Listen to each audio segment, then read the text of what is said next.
Welcome. I'm Ronnie from Ronny's Garage in Southern California.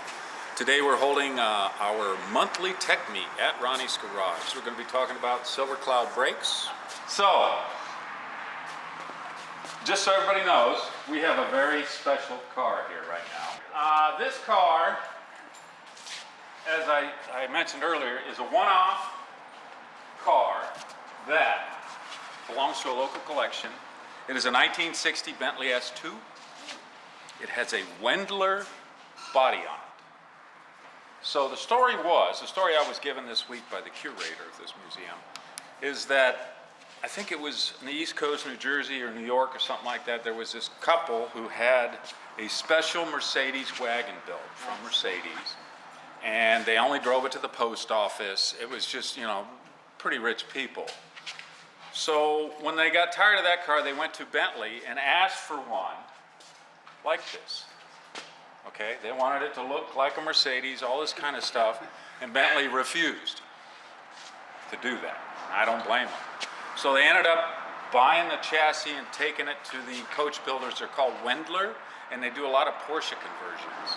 Now, if you look at this car, there's no mistaking the Mercedes heritage. It looks like they took complete doors off of a model and just adapted them to this body. As you can see the dash, there's no doubt that that is a Mercedes dash. Even the windshield has a Mercedes. It looks Mercedes to me. Even the wipers. Now, the Rolls and Bentley, they have wipers and they run parallel to each other. So in other words, they're both leaning the same way. You turn them on and they go this way, right? These are Mercedes. They go this way. The wiper motor's missing on this. It's in the dash like Mercedes would do it, along with the mechanism. It's a beautiful car, but it's interesting. I mean, if you look at the front, come around to the front, you see those are definitely Mercedes headlamps. No doubt about it. Right? But I think the front end, they did a pretty good job on just making it look unique, using features from both cars. It's an oddball car, I'll tell you what. Look at those doors. Mercedes doors close better than Rolls-Royce ones. In the back end, the fins are from that era, obviously. Mercedes had fins on their cars back then. And the one really funny thing that the curator told me is, if I might have made a mistake on the year, but these, I think he said, were 59 Pontiac taillights. Oh, no. Yeah, Pontiac. Okay, you bought it. Pontiac, all right. The crazy glue let out. I better put that in a safe place so I don't forget to glue it back on. But I'll tell you what, this is a perfect topic for restoration. Okay? So this thing is glued to the taillight lens. They had to pull it off to chrome plate it.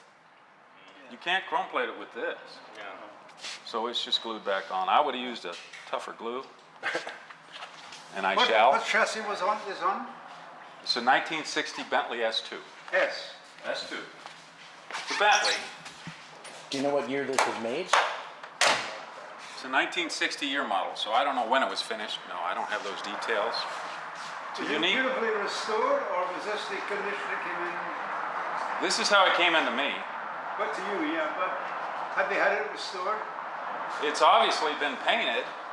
Yeah. I'm thinking it's been restored. I'm giving you all the history I know. I don't know any more than that. Even the mirror is Mercedes, no doubt. This is like a 1971 280 SE mirror there. So it's a unique car. You look under the hood, it is all Bentley. No doubt about it.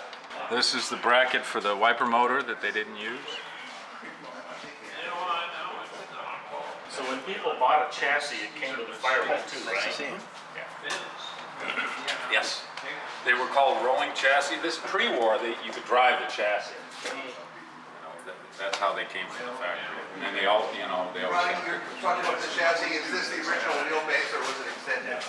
I think this is original wheelbase. I couldn't measure it. We could do that right now. Let's do that. So was the company located that did the? I think it's on the East Coast. Call it a state map, right?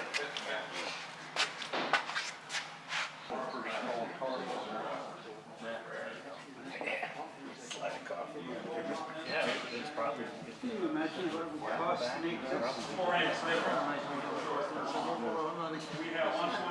It would take a Bentley S.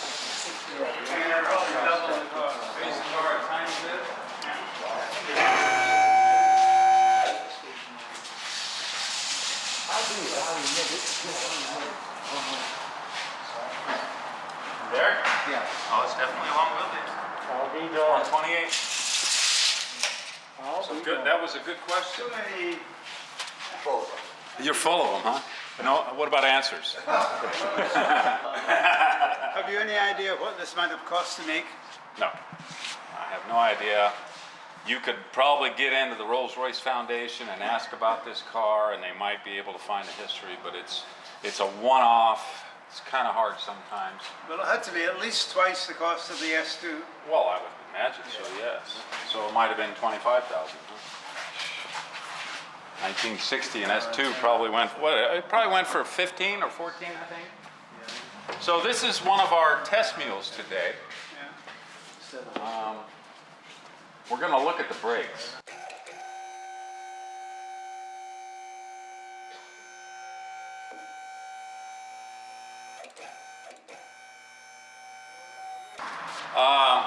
So this car came in and typical, well not typical, these, I just want to start with the Silver Cloud brakes.